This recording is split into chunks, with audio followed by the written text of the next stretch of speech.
Hi welcome to ആൻഡ്രൻ channel. ഇന്ന് നമ്മൾ 10th ചാപ്റ്റർ 1 റിലേഷൻസ് ആൻഡ് ഫങ്ഷൻസിൽ യൂണിറ്റ് എക്സസൈസ് 1 ആണ് നോക്കാൻ പോകുന്നത് കേട്ടോ.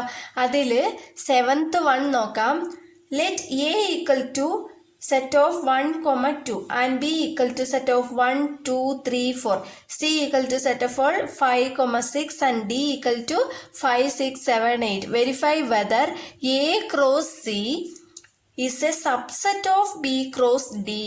a cross c b cross d യുടെ സബ്സെറ്റ് ആണെന്ന് നമ്മൾ വെരിഫൈ ചെയ്യണം. സിമ്പിൾ ആണല്ലേ. a cross c എന്താണെന്നും b cross d എന്താണെന്നും നമ്മൾ ആദ്യം എഴുതണം, എന്നിട്ട് നമുക്ക് കണ്ടുപിടിക്കാം. ഓക്കെ, സൊല്യൂഷനിൽ തന്നിട്ടുള്ളതെല്ലാം എടുത്ത് എഴുതിയിട്ടുണ്ട് കേട്ടോ. നമ്മൾ ഫസ്റ്റ് എ ക്രോസ് സി കണ്ടുപിടിക്കാം. എ ക്രോസ് സി എങ്ങനെയാണ് കണ്ടുപിടിക്കുക? ഇപ്പൊ എയും സിയും ആണ് നോക്കേണ്ടത് അല്ലേ. അപ്പോൾ എയിൽ 1, 1,5, അടുത്തത് 1,6 അല്ലേ. 1ന്റെ കഴിഞ്ഞു.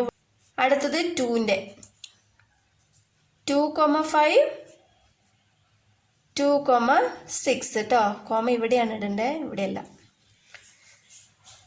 ഇത്രയേ ഉള്ളൂ അല്ലേ. എ ക്രോസ് സി നമ്മൾ കണ്ടുപിടിച്ചു.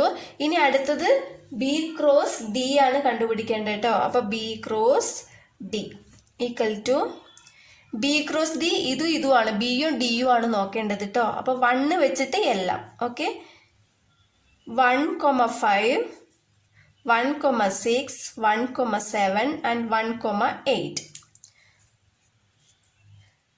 ഇനി അടുത്തത് 2 വെച്ചിട്ട്. ഓക്കെ, 2,5, 2,6, 2,7, 2,8. ഇനി അടുത്തത് 3 വെച്ചിട്ട്. 3,5, 3,6, 3,7, 3,8. ഇനി അടുത്തത് 4 വെച്ചിട്ട്. 4,5, 4,6, 4,7, 4,8. ബ്രാക്കറ്റ് ക്ലോസ് ചെയ്യാം. ഇപ്പോൾ നമ്മൾ A cross C B cross ഡിയിൽ ഉണ്ടോ എന്ന് മാത്രം ചെക്ക് ചെയ്താൽ മതി. അപ്പം നമുക്ക് തെളിയിക്കാം കേട്ടോ. ഇപ്പം ഇവിടെ 1,5 ഉണ്ട്. ബി ക്രോസ് ഡിയിൽ 1,5 ഉണ്ടോ നോക്കിക്കേ. ഇവിടെ ഉണ്ട് അല്ലേ, ഇതുണ്ട്. അടുത്തത് 1,6 ആണ്. 1,6 ഇവിടെയും ഉണ്ട് അല്ലേ. 2,5 ഇവിടെ ഉണ്ട്, 2,6 ഉണ്ട് അല്ലേ. അപ്പൊ ഇത് 4ഉം ഇതിലുണ്ട്. അപ്പൊ നമുക്ക് A cross C is a subset of B cross D എന്ന് എഴുതാം അല്ലേ. അപ്പോൾ therefore A cross C is a subset of, സബ്സെറ്റിന്റെ സിമ്പിൾ ആണ് കേട്ടോ ഇത്. നിങ്ങൾ വേർഡ്സിൽ എഴുതിയാലും കുഴപ്പമില്ല. Subset of B cross D. Hence verified. Verify that എന്ന് കൊടുത്തതുകൊണ്ട് വെരിഫൈഡ്. Okay, hence verified. ഇത്രയേ ഉള്ളൂ. വളരെ ഈസിയാണ് കേട്ടോ.